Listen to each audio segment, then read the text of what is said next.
boy. Start of a new era, Mike. It's always a new era. That's what I'm saying. I'm checking out a new room. We're going to do our first podcast on the campus at Brockport. It's part of our Brockport campus tour. Exactly. And it's also a great start. We're batting 1,000 for all the campuses in Brockport. Yes. 100% of them have been visited. 100% of the time. Mm-hmm. So we're actually brought to you by something real. This time? Did we really get a sponsor? Well, real as in I gave it some forethought. Yes. We're brought to you by Pumpkin Spice Communion. Ooh. Let us come together in our seal for Uggs and worship the Lord. Hashtag Jesus is my selfie. Man, that sounds like an Instagram filter away from being my jam. Yes. These sound like my people. Mm-hmm. So, what's on the dock? Oh, I'm Adam, by the way. I don't know why we didn't introduce ourselves. It's old hat now. I'm Mike, and you're still listening to Dreams and Feelings. Yeah, it's been one continuous podcast. Yes, episode 9. Yeah, well, geez, we're almost on our 10th. Yes. The last episode we had Scott Bakula. We did. We talked about his career in Star Trek. Scott Bakula. Did you see that Facebook was doing like in celebration for Star Trek? They changed all the emoji things from like how you can react to a post. Mm-hmm. So they replaced all the emojis with that, with like Star Trek stuff. So like love is like the Vulcan sign. Oh. And then like anger is like a Klingon, which I feel is kind of racist. Oh, yeah. You know, those Klingons, they're always angry. Is there an emoticon for that is illogical? Probably. Because I'd be using that a lot. A lot. Alright, so Adam, you know that we love wrestling. We do. And the art of two oiled men grasping, choreographing a fight dance. Yes. To a pretend story. Yes.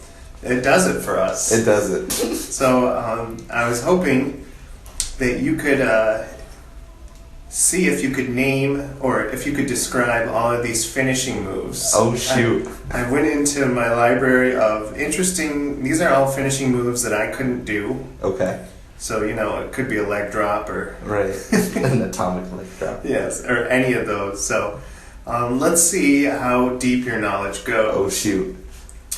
First, we're going to start with C4 by John Morrison. John Morrison. You know, off the top of my head, it just seems like something destructive. Something so violent that it's banned by the Geneva Convention. However, knowing John Morrison, and he's more of a, I don't know what they're called, cruiserweight? He's like he's not like a big, huge, like he's not, John Cena or The Rock big. Mm-hmm. He's probably more of a, I don't know. He's a little smaller dude, so I can't really picture him like putting them on his shoulders necessarily. Maybe more of a like a DDT sort of situation, or like a Dean Ambrose's like Dirty Deeds or sort of situation where he gets him in a headlock and does some kind of drop to the floor. This is actually a pretty sweet move, and if you YouTube this, you'll be very impressed. It's a variation of a belly-to-belly suplex where both wrestlers flip together. That's crazy. Yeah, so two men flipping together in a suplex. A synchronized belly flop. Yes. Yeah, so, it's all over YouTube, this move. And John Morrison seems to do it really well. Nice. That sounds really cool. All right, The Muscle Buster by Samoa Joe. Samoa Joe. Samoa that. See, now you're going real deep. I know of John Morrison. I know of. Did I just say John Morrison? John Morrison. John Morrison. I was thinking Jim Morrison from The Doors. Is that right? His finishing move is a C minor. Is a C minor to a D chord. Overdriven guitar pedal. But no, Samoa Joe. Is he in NXT now? He's in NXT. He just won the NXT championship. Yeah. But he's a very large lad. What was the name of the move again? The Muscle Buster. The Muscle Buster? It's also in that cartoon Ultimate Muscle. Man, Honestly, it sounds like some kind of arm bar into like some kind of drop. So kind of like some kind of lock and then a drop. Oh. But clearly it's more than this. This is another crazy move. Shoot. He puts you on the top rope. Then he cradles your legs and your shoulders onto his shoulder. And then he does a sit-out slam. I need to get more imaginative. Yes. So that's the Muscle Buster, and he made it famous. So you should know this guy. It's Neville's Red Arrow. Yeah, no. Neville! No. He's the man gravity forgot. He's aerial kind of... Yes. So he's, like a hardy kind of edge kind of guy who does crazy stunts. Yeah. Rey Mysterio. Yeah. He actually fought Cena, and then he lost to a storyline where he was about to beat Cena, but then the guy he was going to fight during pay-per-view came and interrupted the match, which is a great way to make one wrestler look good and also to represent your pay-per-view. Right. And so he's fought a lot of people and like gotten the best of them, but then always lost to a storyline. So, but he does this move off the top rope. It's a 360 corkscrew. What? Yes. There's a YouTube video where they slow it down and he's just like spinning. I don't even know how he does that. That's insane. Okay, so everyone should know this one. What's his move called? The Red Arrow. Oh shoot, that's crazy. How does he not die? I don't know. He's the only I think he's trying to take over Rey Mysterio and. Is he a masked wrestler? No, he's just this normal white guy with long hair. Interesting. It's called Neville. You've never seen a Neville match? He was all over NXT. And he's big and raw, kind of. I gotta check him out. I need to pay more attention. Okay, Billy Kidman's 7-year itch. I've actually heard of this. Oh, well, I've heard of him and I've heard it described, but I've never actually seen it. It's also known as a falling star press. Yes, that's okay. That's how yes. It's a forward-moving backflip off the top rope. Off the rope, yeah. Okay. Yes. What about Petey Williams' Canadian Destroyer? No idea. All right. Well, can I give you what I think happens? Yes. So he goes under the mat and gets a Mountie hat and a dish of poutine. Yes. Comes back into the ring and does a pile driver into the poutine. Oh yes. First of all, I would watch that. Me too. But this move is equally as crazy. And sometimes in WWE, or at least on the video game, it's called the Ace of Spades.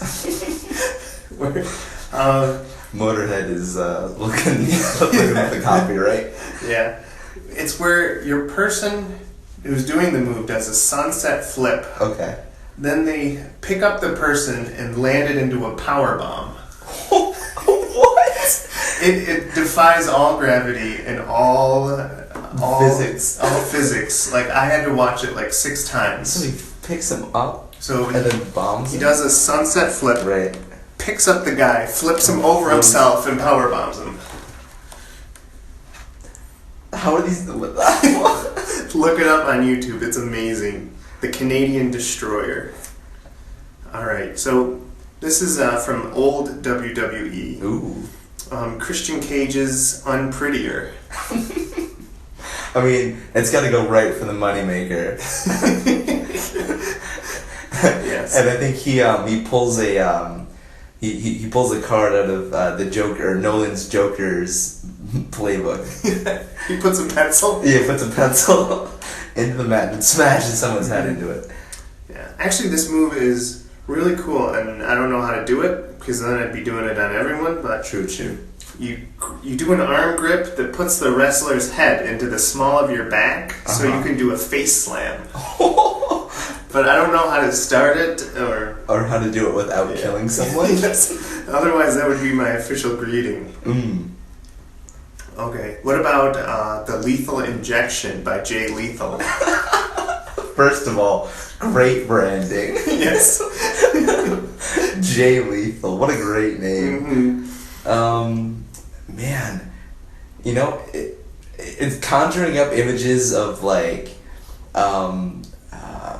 just like an impossible like spear, some kind of driving force into someone's spine. Yeah. But I feel like moves that have names like the Lethal Injection, they need to live up to the hype. They have to kill someone. and honestly, he just takes out a knife and just stabs someone. Yeah. That's definitely for MMA. The Lethal Injection, there's two variations. Oh. One is the scoop slam that then turns into a neck breaker. Then there's you do a backflip off the rope into a neck breaker. So imagine an RKO with a backflip in there. How? Like I know Randy Orton has like gotten people like as they're jumping off like things with into an RKO, but you're manually doing that, and the precision of like doing. Oh man, that sounds intense. All right, maybe you know the Styles Clash.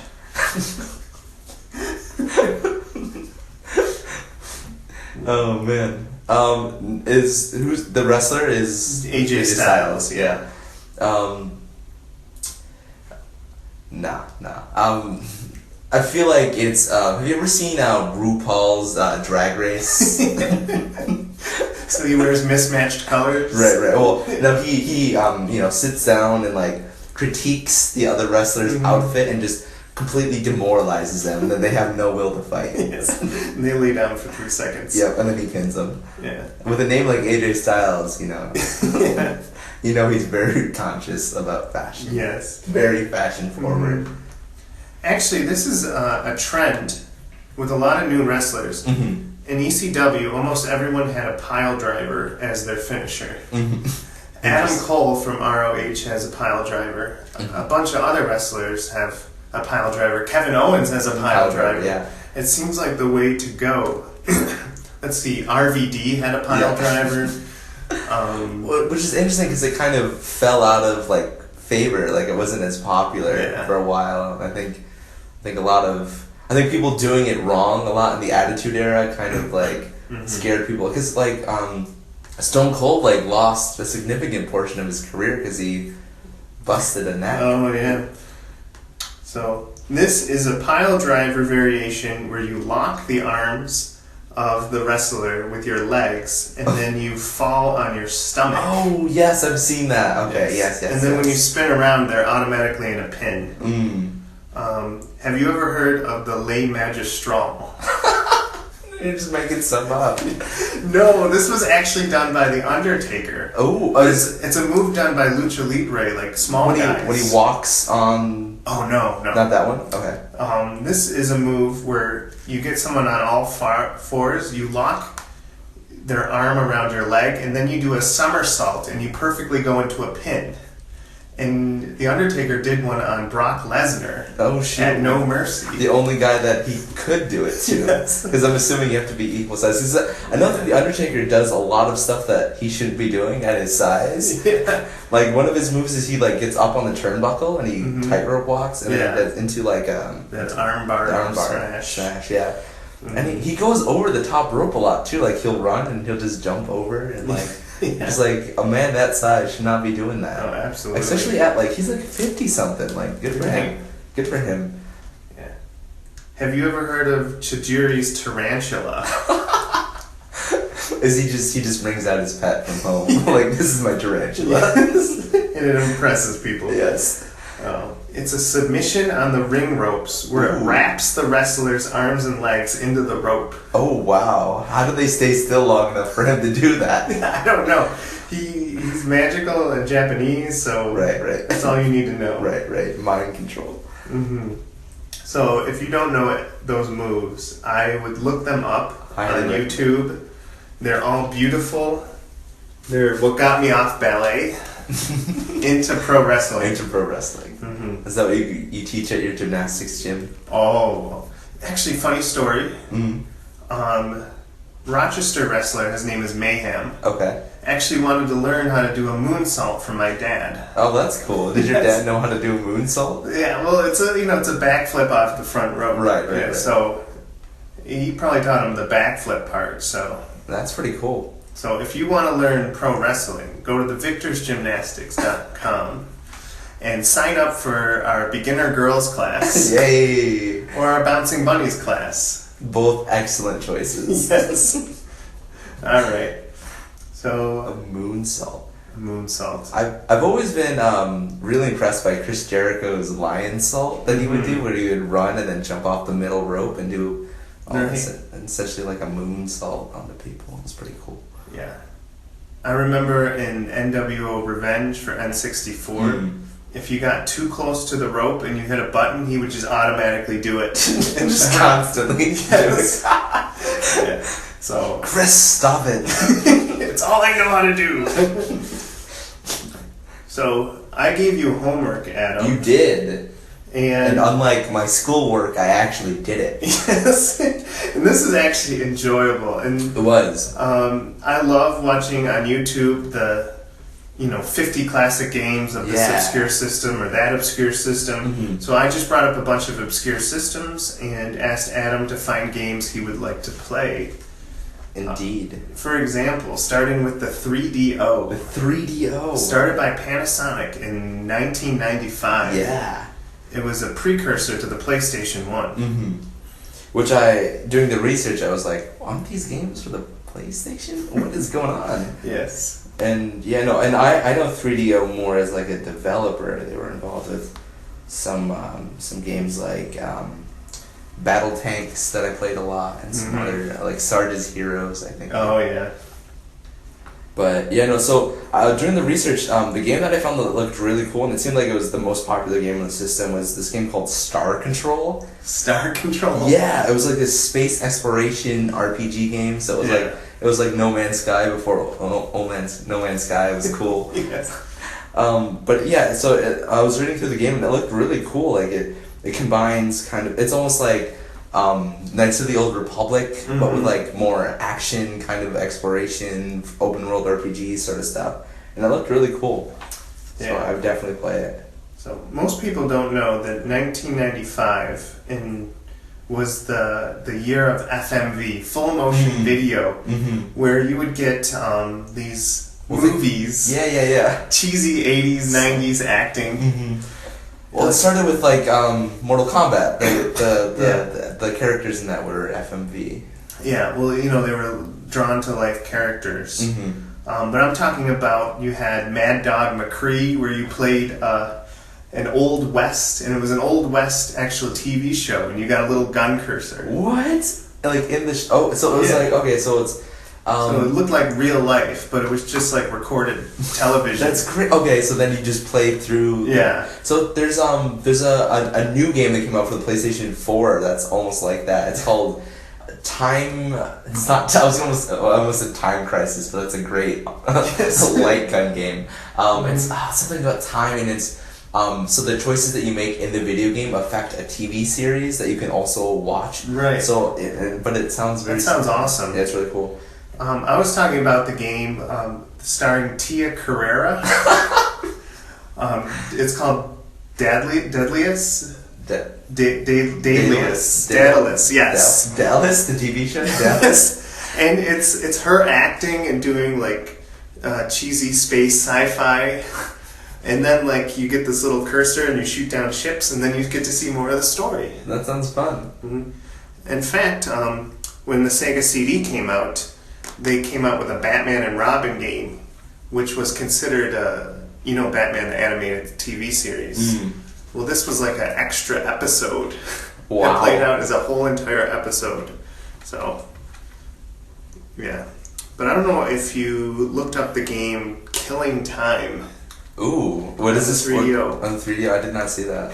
So before Half-Life invented the huge world where you just walk around and solve puzzles, and it's not levels. Killing Time is built that way. Okay. You fight like these 1920s mobster ghosts in this old mansion with like a hook and a Tommy gun. Wow. And all the bad guys look like full motion video. Okay. So they look like they're real. That's cool. But it was really a cool thing. How do bullets kill a ghost, Mike? I don't know. Well, how does a hook kill the ghost? That's fair. That's yes.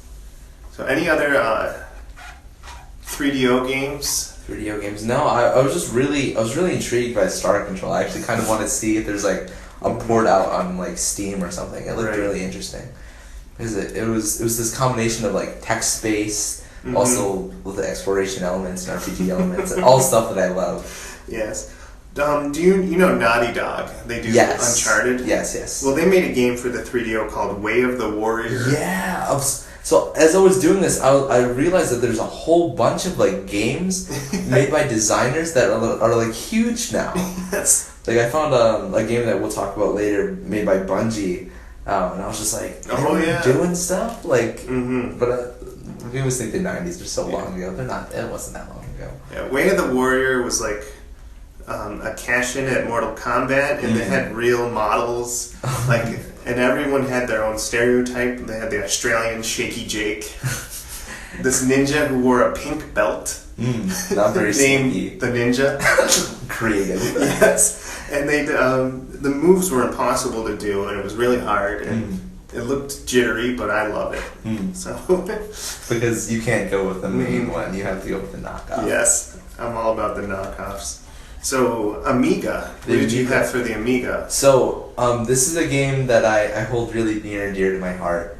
Monkey Island. Have you ever played Monkey Island? I've heard of it, yes. Classic LucasArts puzzle exploration game. And I've played them since they've come out, like remastered editions, like on the PC and stuff. But I kind of just imagine myself playing those games like as they came out, like on the console, and just that experience, I think, is what would make it for me. I love Lucas. So it's LucasArts that made the games, and so the writing is great, the characters are great, the puzzles are really satisfying to solve, and it's just one of those really classic puzzler games, and I think I would like to experience it, as it came out, and like all that kind of wonder and awe that comes with those kind of puzzle exploration games. Right. And many people don't know the Amiga was like in the gap between Nintendo and Super Nintendo. It was like a computer for kids. You got a keyboard, you got a really ugly mouse, and all it really did was it played games and it had some other apps. That you could. But I'm sure it was like really expensive. And everyone felt like they were rich. The rich kids had it. Yeah. So the Amiga had a lot of cool movie games. Yeah, I did see that. It had the original Batman movie game. And it had Ghostbusters 2. Ooh. The most accurate version to the movie. Yeah. That's intense. So what game would you pick to play? I picked Ghostbusters 2 and Wolfchild. Ooh, what's a Wolfchild? Wolfchild was on Nintendo. But on this version, it looks so amazing. Like Wolfchild he shoots out sonic beams, and he is a wolf child, and he fights robots. That sounds like our hopes and dreams. Yes, my life would end perfectly if it ended with Wolfchild. That's what I'm saying. So, any other Amiga games? I was just really excited about Monkey Island. I gotta tell you, it's one of my favorite games of all time. Like definitely top 10. Oh, good. The Jaguar. Now, the Jaguar came out during the PlayStation 1 era. Yes. And the Jaguar's commercials all made fun of the PlayStation 1 because it was 64-bit. Right. And the PlayStation was only 32-bit. Right. Now, let's forget the fact that the Jaguar games were only like 4 to 3 megabits. Right. While so it didn't matter. The PlayStation games were all 100 megabits each. Right, exactly. So yeah, you couldn't really compare the two. Right, not even close. The operating bit. Yeah. Jaguar was like an advanced Super Nintendo. It really was. It was too expensive for what you were getting. Yeah. And I think that's ultimately what kind of ended Atari's kind of foray into the home console. Yeah. The cool thing about it is the Jaguar had a controller. Yeah, I was gonna say the controller with like a full phone buttons. Yeah, yeah. I was looking at. I was like, that does not look ergonomic. Yes. The only thing that it worked on was Doom. Yeah. Because you could auto pick your weapon just by hitting the numbers. Yeah. So I was looking at that and like I was like, oh, Doom looks really cool on this because graphically it looked really nice. Yes. Compared to like the really terrible kind of like blocky graphics that you got on the computer. But for that one I actually picked Wolfenstein 3D, nice. Which is in the same vein as Doom. But I just finished playing Wolfenstein's The New Order on the 360, which is kind of like a remake, and not a remake. It's like it's a spiritual successor to the Wolfenstein games and. It was really fun, so I'd like to check out like the origins of. Yeah, if you ever get your hands on a Jaguar, they're saying that the only game that ever made it big on there was Alien vs. Predator. Yeah, I saw people were raving about that online. Yeah, you get to be the alien, the marine, or the predator, and you had all these cool moves. And there was like a glitch in the game where the aliens didn't make any noise. Oh no. So they would scare the junk out of you because they would just come up behind you so silently. Right. That sounds like every person's worst nightmare. Yes. Have you ever played a Dead Space? Oh yes. I've only played 20 minutes of it. Yeah. Because that's all my heart can handle. I saw the Netflix animated series about it. Well, is it good? And it was like, oh, this is gross. Which is saying something, because the games are terrifying. Any other Jaguar games? Yeah, I kind of saw the game pool wasn't very like. There's like 60 games. Yeah, that wasn't. Yeah. It wasn't anything to write home about. Not even brutal football. Yeah, I saw that. It looked really interesting. I saw like screenshots. There were like craters on the field, like explosions. It looked interesting. I'd definitely play it. It's like kind of like Midway's NFL Blitz, but on steroids. Yes. Yes. I added the Sega CD. I don't think I told you about Sega CD. I did not. Only because of one game on there called Surgical Strike. Oh no! Is it like an airplane game or? So, bunch of cheesy actors pretending to be in an 80s like commando flick. They get into this little buggy cart with a machine gun. Oh no! And a rocket launcher. And then it takes you through like this roller coaster ride where you have to put your cursor on all these bad guys. And then every time you hit the fire button, it shows like this movie of a gun firing. Now imagine doing that 30 times per level. That sounds horrifying. And then like when you die, they the actresses like they put your character in jail and they say you're crazy. You'd be crazy to play this game. Yes. So that sounds fun for about 2 minutes. Yeah, it's 2 minutes. Just to watch the videos. The ColecoVision. The ColecoVision. Again, another interesting control setup. Yes. But the game that I found is this game called Alcazar's Forgotten Fortress. Yes. Which is not quite it's in the same vein as like the original Zelda. It's kind of side-scrolling RPG, massive adventure, and the game kind of revolves around these 22 different fortresses in this open world, and the point of the game is just to defeat every fortress and then get to the boss, and you would collect your various RPG elements. You get like a sword and like different weapons and stuff, and it looked really cool. Wow, screw Skyrim. That's what I'm saying, but right. But I don't know. I love games with just where the game makes you feel small. Yeah. Right. Where it just feels so big. And it forces you to like really explore everything. Like games like Far Cry or Skyrim or Morrowind. Yes. Games like that, where you're just like, I don't have time for this. Yes. You see, my game seems so dumb. It's Smurf Rescue, which all you do is jump over fences. That sounds amazing.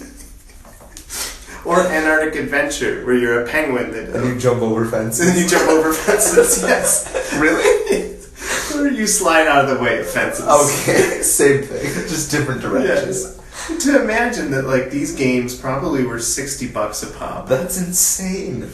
That would never fly. Yeah. That's like a 49-cent app. Yes. Like that's Flappy Bird. Yes. And that's the hilarious thing is like that was the technology of the time. You're like, Mom, I have to have Antarctic Adventure. I have to be this penguin. Yes.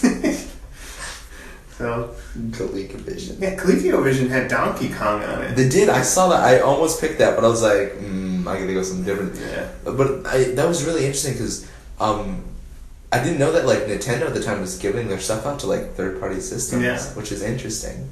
So funny story about that. Philips, they make light bulbs. Yep. They made a system in 93, 94 called the CDI, which had 2 Legend of Zelda games. That's crazy. They were horrible. Okay. I think I've heard this. Yeah. They're like learning games or something? Well, they only taught you about why you don't give out your brand to Philips.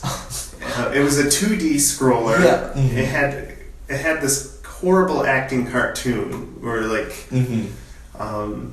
everyone was very effeminate and Okay, I think I'm confusing two things. I've seen that, and there's like something else for another system. I don't think it was Legend of Zelda. It was like another old game where it was the original Resident Evil, and it was you would go through the game, but you would like kill zombies by like typing. Typing of the Dead. Yes, Typing of the Dead. Yeah, it was House of the Dead. House of the Dead. That's it. Yeah. But anyway, so the 2D scrolling game. Yes, it was horrible. Like Ganon looked like this old mangy man. Oh no. And it had nothing to do with the Legend of Zelda we loved. It just wasn't good. And they also had a Mario Brothers game. Like based on the movie? Not even based on the movie. It was Mario Hotel. Where you had to climb up this tree and jump on centipedes' heads. Wow, I'm glad it had a lot to do with the hotel. I was like all excited thinking it was like some kind of economic game where you like build a hotel and playing as Mario. No. And then they had this Mario who fights through time, so he goes back to ancient Egypt. Interesting. Yes, it's considered like the worst thing Nintendo has done since the Virtual Boy. That's horrifying. Right. I was gonna say the heart monitor attachment that they tried to get for the Wii. Oh, did you see that? No. They had like this machine thing that they would attach to your finger, and then allegedly it would allow for the Wii to like monitor your heart rate. So like into the future, they could do like horror games, or it could respond to like your fear, or like if you did like the Wii Fitness stuff, it can monitor your heart rate and adjust. But it just kind of fell apart. Yeah. So final system, the Pippin. The Pippin. This is actually the one I'm most excited about. I found this game called Marathon, which is really cool, and it was made by Bungie, who did Halo. Yeah. And looking into it, it was so you were on this spaceship called Marathon, and the whole point of the game is you were cleaning out the spaceship of the alien menace. Yes. But what made it really cool is it kind of pioneered sort of like the deathmatch style multiplayer game, as well as kind of bringing first person shooter games into into the mainstream and into the main consciousness. And it was done by Bungie, so it was like they have their roots in old school. But I think what's the coolest thing about the Pippin is it was made by Apple. Yes, it was made by Apple before they knew how to make hardware. That's yes. Which is interesting to me that then Bungie, which is like this Microsoft, comes to be known as a Microsoft company, doing a thing for Apple. Right. Which is funny. It's just how. And I think the Pippin also, this conversation about the Pippin comes at the right time after Apple launches their daily or their yearly turtleneck conference. Yes. They come out and just here's all our overpriced items that you're probably gonna go. Oh, the Apple 7. Do you remember the Apple 6 had the earbuds? Yeah. Or was it the iBuds? The iBuds, yeah. Well, because people were getting mad about the new headphones for the iPhone 7, or it's no longer going to be. There's no longer going to be like a jack for it. It's going to be something completely different. Well, this is also from a company that doesn't want to put an HDMI port on their laptops, so that you could buy a $12 cable. Exactly, to put it in. Yes. All about making that money. Yeah.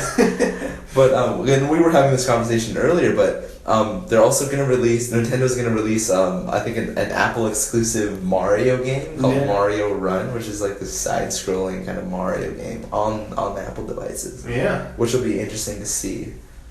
I think Nintendo finally foraying into the app scene. Yes, absolutely. So what did you find for the Pippin? Marathon. Did you also found Marathon? Yes. I think because it came out with 5 games. Yeah. One of them's a racing game, and the other's Marathon. So. Yeah, exactly. So there weren't a whole lot of choices. But they did like a whole series of Marathon. There's like 3 games, I think I saw. There's like, or they did maybe 1 or 2. Yeah. But yeah, no, we're on the same wavelength. Yeah. That seemed really cool. I definitely want to play it. They should remaster it. Yeah. It's on the Xbox 360. Is it really? Yes. Like in the arcade store? Yeah, the arcade store. I gotta check that out. I definitely gotta check it out. I would like to see if they would remaster it or something. Oh, it looks beautiful. I bet. But speaking of new systems, Nintendo's NX will be a portable system that might have half the PS4's power and be geared more for the mobile phone gamer audience. Interesting. Yeah. So what do they need? What do they need half of PlayStation 4's computing power? Yeah. Well, according to the chip they're using, the NVIDIA GeForce chip, it doesn't seem to be as strong as what the PS4 and Xbox One have. Right, but it's a mobile device. Yeah. So it's going to be mobile. There's rumors that like whatever you play on the mobile, you can also pick up on your home computer. Interesting. And then you can go home to your television and continue your games there. So like what games, would it be like Nintendo exclusive games or would it be like stuff you can buy like in an app store?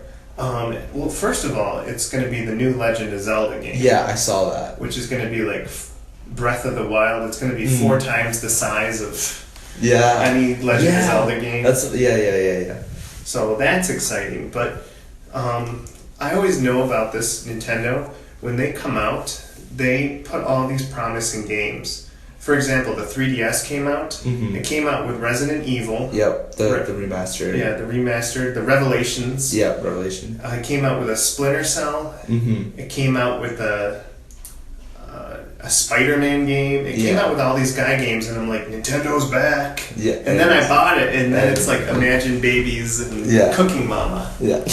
Cooking Mama was a great game, Mike. You learned how to make those omelets. Absolutely. Yeah. I don't know. It just feels like Nintendo is just kind of doesn't know its customer base anymore. Yeah. I feel like the kids that are playing video games aren't. They're not like us anymore, Mike. They're not interested in Super Mario, and they're not interested in. So I think the time in my life when I was like most invested in video games was like when the GameCube kind of came out. I mean, I think that was the time when I had the biggest like library of video games. And Super Mario Sunshine, like I think that's one of the greatest launch titles I think a game system has ever had, and just for the quality of the game and the amount of game that you got from it, like the amount of hours played. But like Nintendo just hasn't been able to capture that magic again. I don't think it's just I don't know if they've lost touch with their customer base or they just haven't been releasing good games. Yeah, they kind of are holding on to Super Mario Brothers with a death grip. Yeah, Legend of Zelda and Kirby. Right. And they're like, that's all we need to compete. Well, no. You need strong games. Right. You need third-party systems. Yeah. And don't get me wrong, like I want a new Legend of Zelda game, but give me something different. Give me something new. Give me a Metroid and a Super Smash Brothers. And maybe I'll put up with a few Pokemon here and there. Right. I might try the Kirby game. I won't go near Mario Party. No. You don't like Mario Party? I like it as much as Dreamcast Sonic Shuffle. Oh, jeez. Savage. I was going to say, I like it as much as Monopoly. People say that Monopoly destroys friendships. Mario Party destroys families. Like, I know of like 3 family feuds that have started. Right. It's still why I won't talk to my brother. That's why he wasn't on our podcast last week. Yeah. So, I think it's going to be... I think Nintendo does an amazing job on mobile games. And sadly, if they've caught on, none of the games are going to be geared towards my likes. You're not going to see any cool Call of Duty, Assassin's Creed. Yeah. I mean, like, with today's, like, graphics and stuff, a new Metroid game would be amazing. Just astounding. And I don't know why they, it's been a while since they've released a Metroid game. I think they would be all up on that. Like, I feel like, I agree. I think, like, a new Metroid game would really, I think, put them over the top. I think that would be... If they did that, like, at launch for their new title, with the Zelda game, I think that'd be really cool. This is the same company that people are screaming for Star Fox, and they just remade the old Star Fox. Yeah, I was like, we could make a new one. Yeah. But we'll just remaster it. Right. And I think that would be another great game that I think they could do. I mean, who doesn't love flying starships and blowing stuff up and listening to Toad Slippy yell at you? Yeah. I feel like Nintendo has this policy where the best system's coming out tomorrow, but the best games came out yesterday. Yeah, right? Which is, man. I mean, what about a new Earthbound? Right? Or at least release it. Yeah. like, put it in your app store or something. Yeah, like, right. Let me play Earthbound. You're only able to, like, get it illegally on the computer, and I don't want to do that to you, Nintendo. Yes. I don't want to do that to you. Right. It's such a, I don't know. It just feels like, what they were famous for kind of was, really dominating the RPG genre with, their Legend of Zelda games. And they're turn-based sort of games with like Mario RPG and just stuff like that. But like I feel like they just haven't capitalized. They haven't released anything in the same vein. Or like, have you played Paper Mario? Yes. Paper Mario was great on the GameCube. So much fun. And some of those games came out on the 3DS. That's true. I think they're trying to bring back the N64.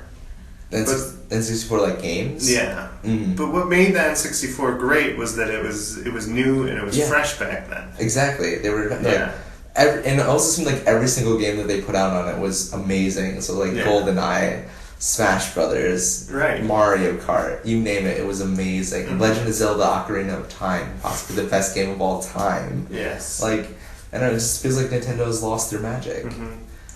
Yeah. Once you start seeing demos of the 3DS playing Yo-Yo Kai Game & Watch, which is like this game where you find ghosts and then you train them to do battle. Classic. Then you know that they're hurting. They're in trouble. Yeah. But apparently they have so much money in their bank that they're not going to fail for a long time. No. So that's our Nintendo NX talk. They got that Mario money. Yeah. Yeah. They signed up for Nintendo Power. Yeah. Nintendo Power.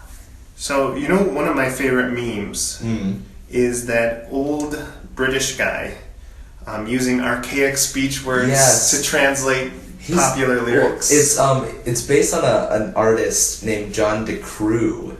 He's actually French. Oh. And all those paintings are self-portraits of himself. Oh gosh. Gosh. Isn't that great? I love those. Well, I've made my own archaic speech words, and you need to guess the song. The song? Now here's the game, the twist. Okay. If you get more right than wrong, you get the sweeter food option later in our show. If you get more wrong than right, then you get the salty option. Oh no! I'm scared. Okay, so shall we play a game? My body isn't ready. I'm scared. So, the first one's easy. It's going to make you feel confident. Okay. Should I do this in an accent? Absolutely. Okay. My dairy dessert concoction urges all the gentlemen to come hither toward my property. With confidence, it is far superior to yours. My milkshake's bringing out the voice of the hour, and they're like, that's inappropriate, don't sing that song. Yes. It's not good. Good thing it's about dairy in this one. Exactly. Yes. No euphemisms. You got that one correct. Yes. Okay, next one. Indeed, Yeshua Messiah has genuine affection for me. Indeed, Yeshua Messiah has genuine affection for me. Indeed, Yeshua Messiah has genuine affection for me. The ancient book of God's message tells me forthright. Yes, Jesus loves me. Yes, correct. I was like, it's 2 for 2. 2 for 2. Okay. We're on fire. I favor gracefully large exterior gluteus, and I will not be dishonest about this confession, though my other brethren may speak falsely. Is that Sir Mix-a-Lot? Yes. All right. 3 for 3. Greetings from across the gap. I may have telegraphed 1 in 999 times. You have been given my greatest effort. I apologize for dismantling your emotional well-being.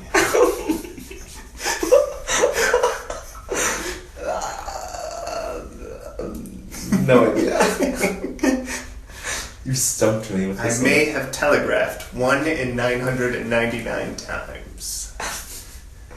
Oh, is it Adele? Yes. Hey, Adele. yes. Yes.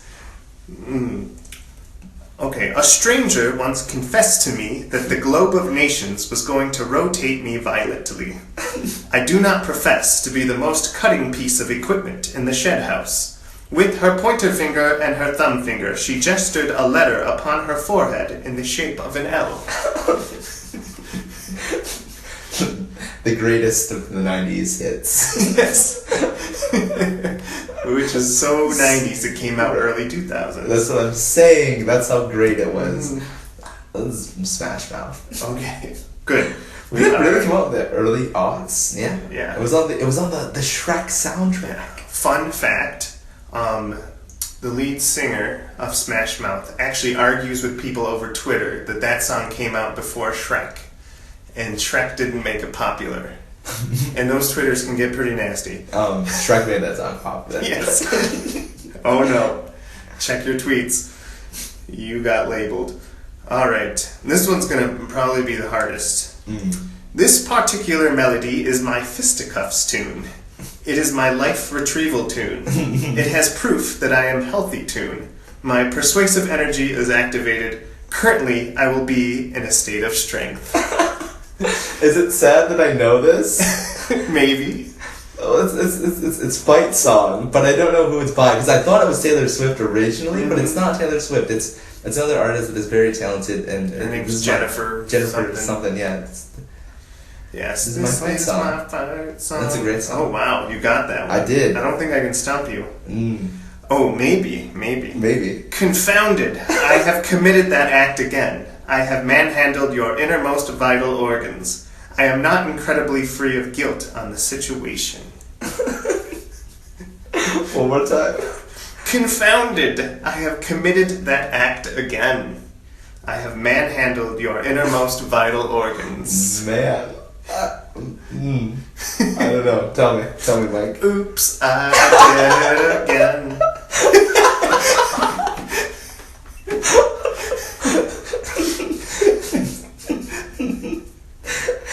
Oh man, 6 or 7. I'll take that. That's okay. So far.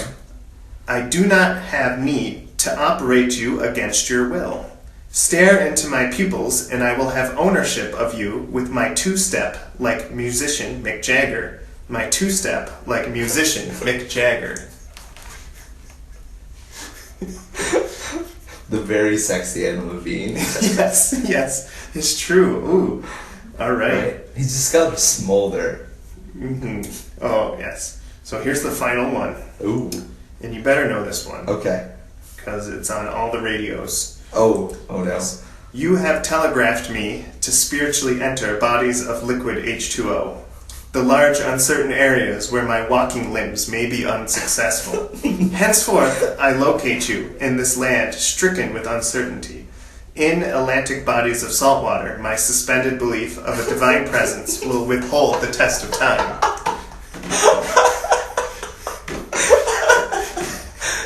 It's the only song that's ever played at the Passion City Conference. Yes. Or at Hillsong. Yes. Frank Oceans. Frank Oceans.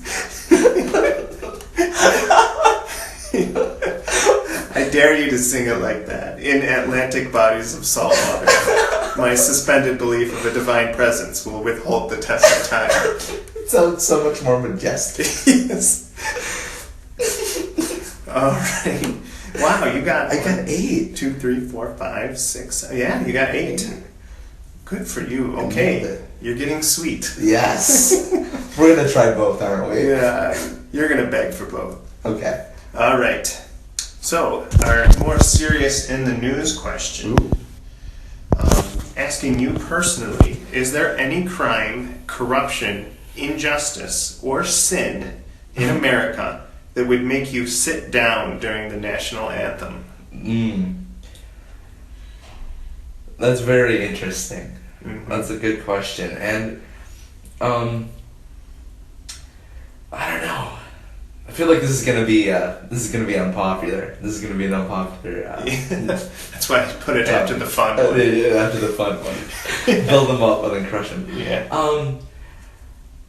But you have to think, what were the founders of the United States saying with the First Amendment? What were they saying with freedom of speech? What were they saying with active violent rebellion against Great Britain? And they saw injustice and they took steps towards doing that. But I think they then laid the groundwork so that into the future we wouldn't have to do that anymore, that we wouldn't have to fight against injustice with our fists, but instead engage in open dialogue.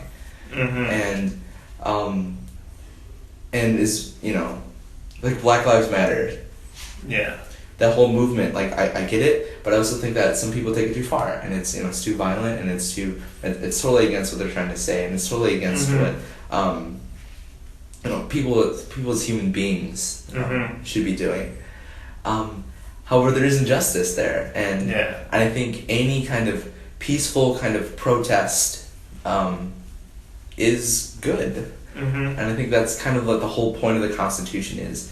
And it's, I think that's kind of what our founding fathers kind of envisioned, is this kind of future where we're able to have dissenting opinions, but then we're able to, through democracy and through peace and through conversation, able to make change. And I think I've seen a lot of really cool stories from, soldiers and like retired soldiers and stuff like that, people that have served.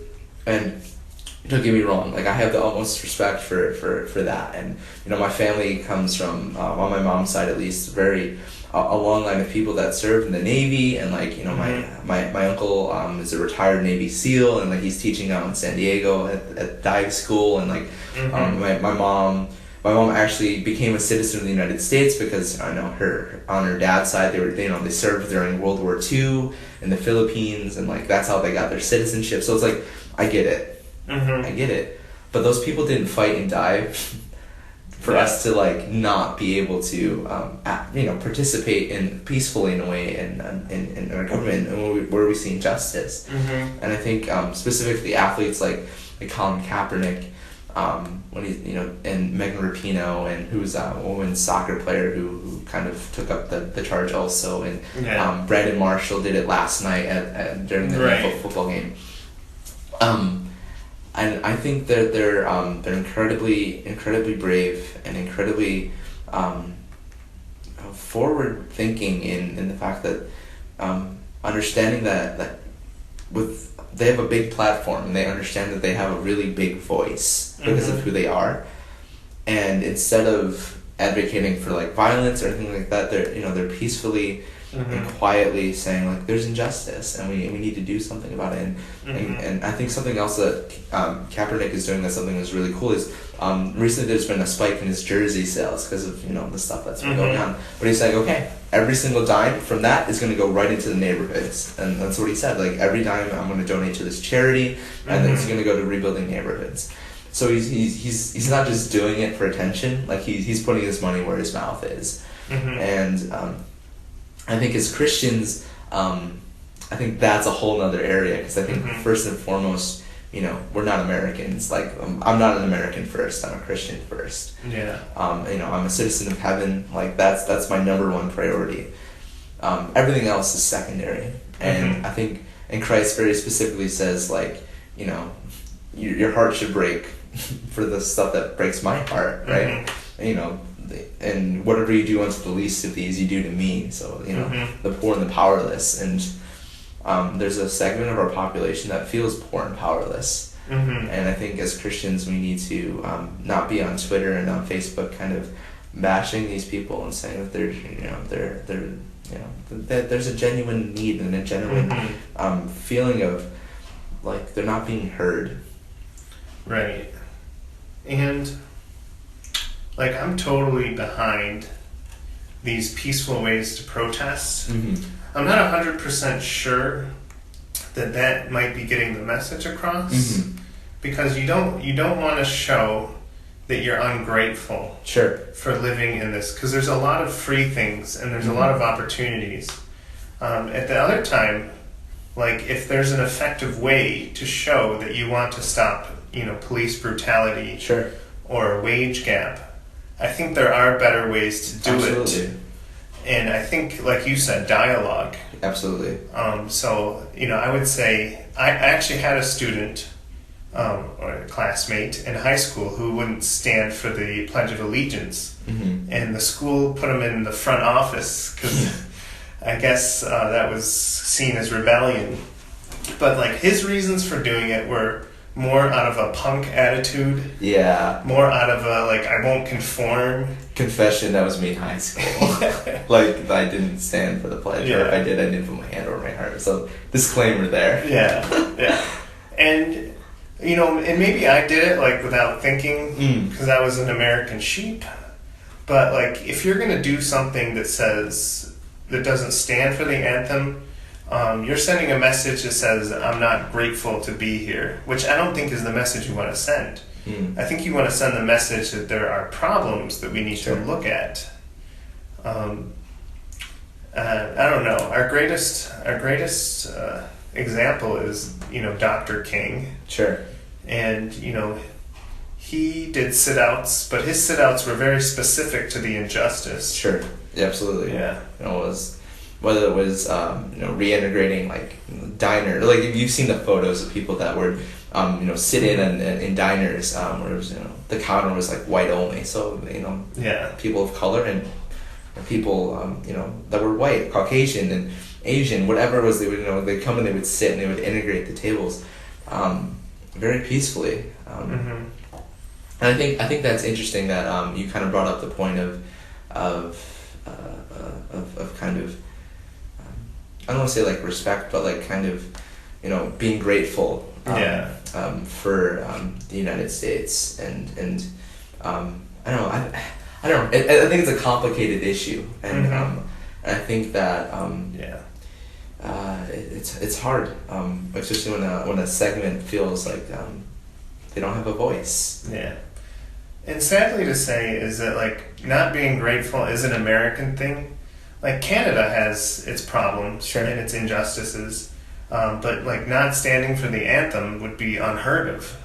Like, in Afghanistan, you probably wouldn't make it through the night if you tried that. So, but isn't that what makes America great, though? Yeah. Like, the fact that you can do that, and the worst repercussion is some people get mad at you on Facebook. Right. Like, we have that right to kind of create that dialogue. Right. I don't know. I think I would prefer that happening over maybe, like, rioting in the streets. Right. But I think it's also interesting to talk about in history whether you have so Jackie Robinson. Also, I should find the quote. But let's see. Hopefully it's still recording there. But let's see. Jackie Robinson. But he so famously broke the color barrier in baseball. Also served as he was drafted into the military, and he was quoted saying, like, he didn't stand for the national anthem. I gotta find the quote. But what he said was very oh, there it is, I found it.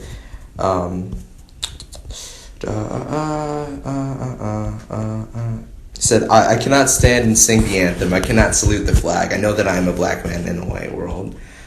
So Jackie Robinson wrote that. And I think it's interesting when you kind of see someone like that say that, you know?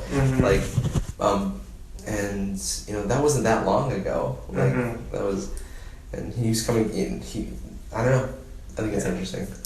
Yeah, and the funny thing, in Christian response, when the Roman emperor was persecuting Christians, Paul didn't urge them to break laws. Right.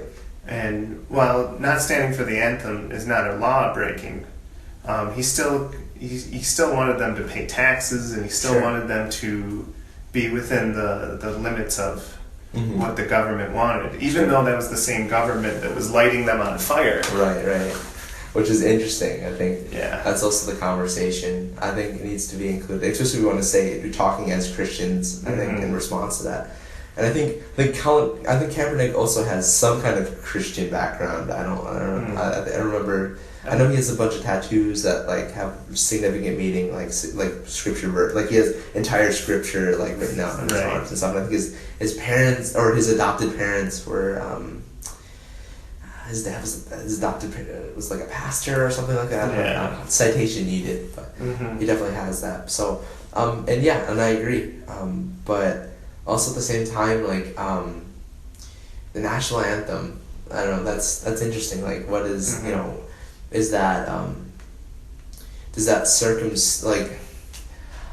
what does that represent? Like, what does the national anthem represent? It's the whole point of, you know, having pride in your nation, right? And being like, you know, I'm proud of who we are as a nation. And if you're not, and if you don't believe that, then like, then you probably shouldn't be saying it. Right. Yeah. Right. Like, is it disingenuous to like stand up and pretend like there's nothing wrong? Yeah. What I don't like is that it's probably going to be the cool thing to do. Yeah. Because it turns into a trend. Yeah. There's like a core belief of people who are like, I know why I'm doing this, I know what it stands for, and I know it changes. And then there's like the followers who are like, I'm going to do it too because it's cool. Hashtag Black Lives Matter. Right. Yeah. Right. And they don't know what they're doing. Right. And I think that's kind of what happened to the Black Lives Matter movement too. Like, there's a group of people that really did want change and still do want change, but then it kind of like spiraled out, and now it's just like in an age now where information is spread so quickly and like opinion can change so fast, like people don't hold on to their beliefs anymore, right? And it's constantly changing. Yeah. Ooh. Good talk. I think we just solved a problem. Yeah, they should call us. Yeah. Next week we're going to be changing how the police run things. Yes. So. No police. Yeah, no police. We're self-governed. Self-governed. All right. How much time we got left? What are we at? We're at an hour and 3 minutes. An hour and 3 minutes. All right. So let's go to. If you had to make the next Lollapalooza. Oh no. Or rock festival. Who would be on the ticket for maximum popularity and attendance? So would it just be, you know, like just music overall, or would it be like just secular music, or we're doing a Christian music festival? I want to hear your creative idea of the best rock festival ever. So I think that the whole let's go meet out in the middle of a field thing is getting a little overplayed. It's muddy. Yeah. It's hot. It's not enjoyable at all. What we need is a nice air-conditioned warehouse. Yes. And not just any warehouse. We need a stadium. Yes. Right? And we're going to bring back 80s and 90s, like, stadium rock, hair metal. And we're going to call it the Razor's Edge Festival. Where it's just one main stage. And you just have band after band after band that are just amazing. And we're going to bring in AC/DC. Yeah. We're going to bring in Def Leppard. And we're just going to do... because, you know, hipsters like old school things, right? Well, hard rock and stadium rock, they're going to have their day. Like, we need to get Twisted Sister in there. Oh, we're not going to take it. Yeah, that's what I'm saying. So that's my idea for that. Or we get the same warehouse and it's just EDM.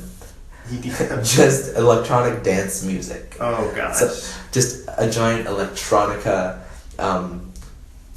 palooza, but it's gonna be Tron themed. So everyone has to come in Tron gear, and there'll be stations to play like light bike racing and frisbees would be sold. Yeah, that's what I'm saying. Why hasn't anyone gotten on this? I don't know. Like an electronic music festival, Tron themed, they would make so much money. Did we just solve the world's problems? I think we did. Okay. Well, what do you think, Mike? What did you do? I had this brainstorm where we could have, it's called Worlds Collide Fest. Oh no. Where we have popular secular bands meets popular Christian bands. Okay. And you don't know which is which. They're just intermingled. Right. And it's like the worlds are colliding, so you'll have Skillet, Metallica, Switchfoot, 21 Pilots, Nicole Nordeman, Red Hot Chili Peppers, DC Talk. And they'll just be together, and the crowd will be like, okay, I'm gonna sit through this while they give us the gospel message. But then Motorhead is next. Hey, the Ace of Spades. The Ace of Spades, yes. And so, I just think that would be crazy. It would have mixed results. I think it would be interesting. Half of it would be a huge prayer circle. Yep. The other half would be a mosh pit. Right. Very strange. Yes. Well, if you were to do a Christian music, just purely a Christian music festival, what would you do? Interesting side note: Run Collective is dropping their new album. It's called Campfire 2. Oh gosh, creativity, brilliant! And they did a cover of Oceans. I'm not kidding. When this album drops, we need to listen to it and we need to talk about it. Yes. I feel like we have to, but it's man. A Ren. Can you imagine anything more Christian hipster than a Ren Collective cover of Oceans? I bet they're wearing the most Irish clothing, Oh, too. Absolutely. So many bonfires and caps. Yes. And that guy who has that bass that has a pogo stick on it. You can't get cooler than that. Absolutely not. Except maybe if you were Charles Spurgeon and you had a pipe. Just watching in the corner. Right, that's what I'm saying. Oh, yeah. So, I don't know if you remember, in 2005, they had a tour called C Spot Rock, which had Skillet, Cutlass, 1,000 Foot Crutch, hey. 12 Stones, Red, all of them together. And they just toured. And that's cool. I don't think we'll see something like that again. Probably not. And that sounds amazing. And my Christian college almost got them. I think they were a few thousand past their budget. Yeah, probably. Yeah. It was intense. Amazing we got Jars of Clay once. Oh. Yeah, we tried to get Jars of Clay before, but Jars of Clay is we're really interested in your college, and it only cost $12,000. Then it just kind of fell through. Yes. That stinks. We're really interested. Yeah. See you later. Right. Well, so Caleb, my housemate, and I are going to go see a show with Reliant K and Switchfoot later on today. So that'll be classic 90s or early 2000s youth group concert. But have you heard of a band called Five Iron Frenzy? Oh, have I ever? So they played a show in Ohio where it was Five Iron Frenzy, Switchfoot, and Reliant K. Oh gosh. And I was like, how are we not seeing this show? Get in the car. Right, let's go. We're going right now. But the funniest thing is about maybe 2.5 years ago, we found out that literally the night before that Reliant K, that Five Iron Frenzy was playing this random unscheduled show in Syracuse. Yeah.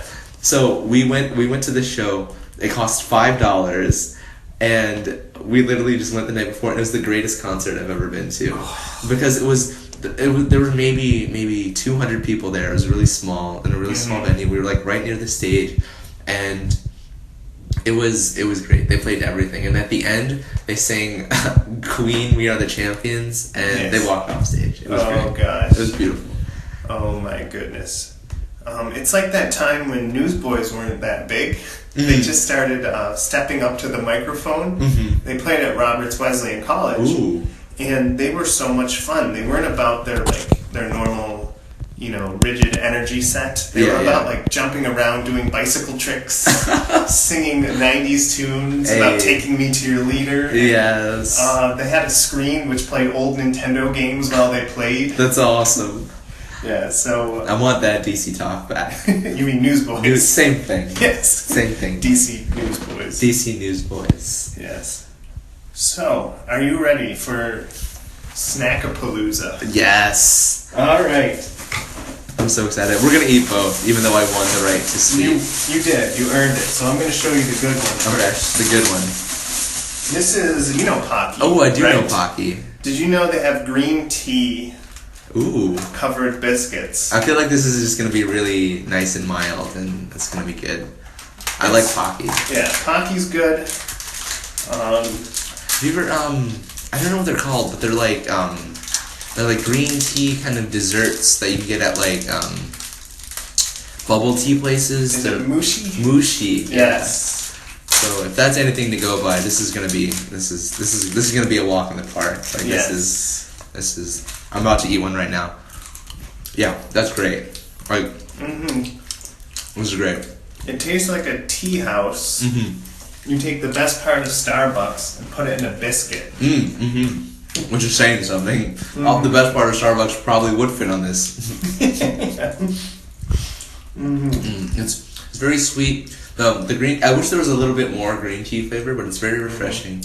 So the Kit Kat, in other countries, Kit Kat has so many more flavors. They have green tea. I'm taking another one. Mint. Ooh. Cookies and cream, orange flavor. Why don't we have this in the United States? I have to bring some back from Canada. People accuse us of being fat, but all the other countries have the better snacks. I know, right? We have terrible snacks.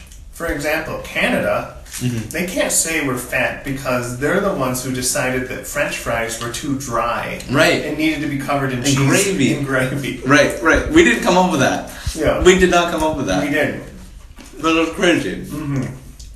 They have ketchup chips, which are great. Yes. Although we have Lay's, or is it Ruffles, started doing all dressed chips. Yes. Which is ketchup, salt and vinegar, and barbecue, right? Yeah. I think that's like a Canadian. I know that's a Canadian sort of thing too. But anyway, so that did not throw you off. No, that was great. So maybe shrimp crackers. Oh, what have you done to me, Mike? Shrimp crackers will definitely do something to you. Oh, good thing there's a garbage can right here. Now this is an wow. Oh, are they punches? That's an active flavor. Let me describe the smell to you.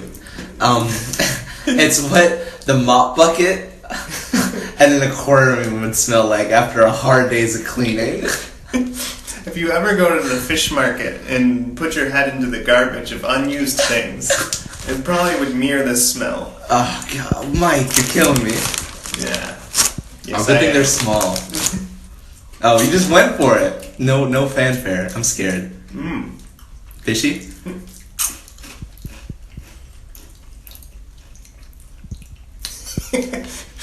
You have just given us a big lemon face. At first it tastes like nothing. Always a good start. And then it tastes like a fisherman's boot. Let me see if I can get that flavor. Mike is going to town on these. He likes them. I don't know. Maybe these aren't salted enough. The smell was definitely worse than the taste.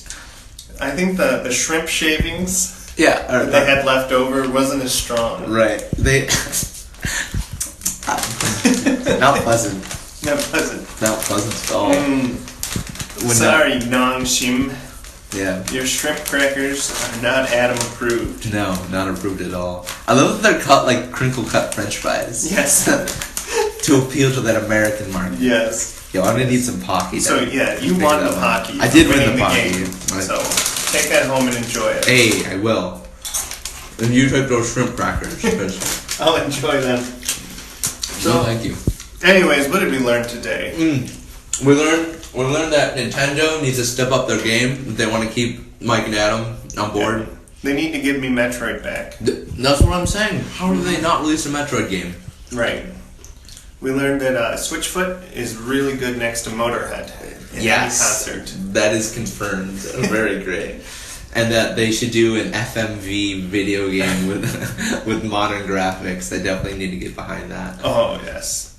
And we learned that a lot of singers like to manhandle the vital organs of emotion. I think we also found the name of our podcast. Manhandle vital organs of emotion. Yeah. Always at the end we do that. Absolutely. So also there's the old episode, last week's episode is out there. And right now we have 10 hits. You probably don't know it exists. And if you don't know that one exists, you're probably not listening to this one. So maybe I'm just talking to myself. Let's hope so. I mean, let's not. No. Give us money. Yeah, otherwise we'll have to live on shrimp crackers. And trust me, you don't want that. No. Really gross. So we'll see you next time when we have Mark Cuban on. And Mark Ruffalo. Continuing our season of Mikes. Yes. Do we know? I don't know anyone else famous named Mike or Mike. Well, I know one. I mean Mark. Mark Ruffalo. Mark Cuban. Wahlberg. How do we forget Marky Mark? Yes. How have we not talked about Marky Mark before this? Next week we're going to be talking about Marky Mark lyrics and what they mean to society today. Yes, and why he needs to release another album and not another Transformers movie. Yes. Amen.